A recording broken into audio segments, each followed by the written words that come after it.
जियो news ने pension scheme में मुजवज़ा तरमीम की तफसीलात हासिल कर ली हैं, जिसके मुताबिक पेंशनर की वफ़ात के बाद फैमिली को सिर्फ 10 साल तक पेंशन मिल सकेगी और दौरान मुलाजमत वफ़ात की सूरत में फैमिली को 25 साल तक पेंशन मिलेगी। तफसीलात जानने के नुमाइंदा जियो न्यूज़ अशरफ मलखम से। अशरफ, क्या बुनियादी तरमीम तजवीज़ की गई हैं?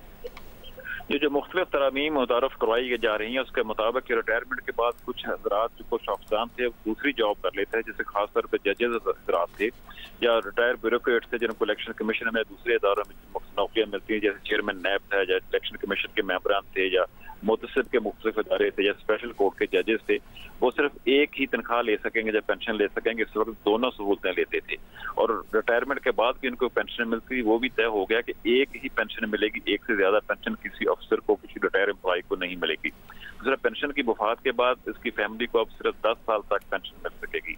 हादसाती तौर पर या रज़ाकाराना तौर पर या किसी डिसेबिलिटी की वजह से मुलाजम रिटायर हो जाता है, उसको 60 साल की उम्र तक पेंशन मिलेगी। सरकारी मुलाजम की मौत की सूरत में अगर वो रिटायर होने के बाद उसकी डेथ होती है तो उसकी फैमिली को 25 साल तक पेंशन मिलेगी। इस तरह अगर पेंशनर्स के बच्चे जिस्मानी या ज़हनी तौर पर माजूर हैं तो उनके लिए एक स्पेशल क्लॉज रखी गई है कि उनको पूरी उम्र के लिए पेंशन के बेनिफिट्स मिल सकेंगे।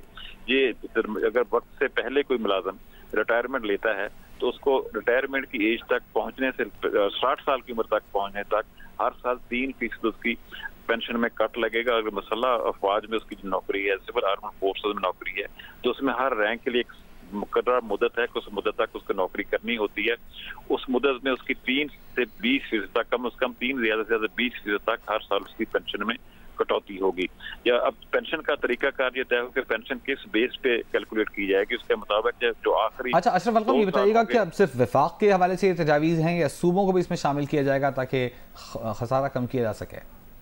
जी जी, वफाक की तजावीज़ है, लेकिन ये जो अमूमी तौर पर जो है पाकिस्तान का आइन ये कहता है जो अमेंडमेंट जब पेंशन के हवाले से कोई तरमीम या आइनी तब्दीली करती है जो स्कीम से मुतारफ करवाई जाती है, उसकी बाइंडिंग होती है कि सूबे भी उसको आम तौर पर कबूल करते हैं, उसको नाफज करते हैं। सिर्फ तनख्वाहों में इजाफा है अगर मरकजी हुकूमत करती है तो सूबे भी उसी के मुताबिक मरकजी हुकूमत की पॉलिसी को टो करते हैं। जी, बहुत शुक्रिया अशरफ मलखम।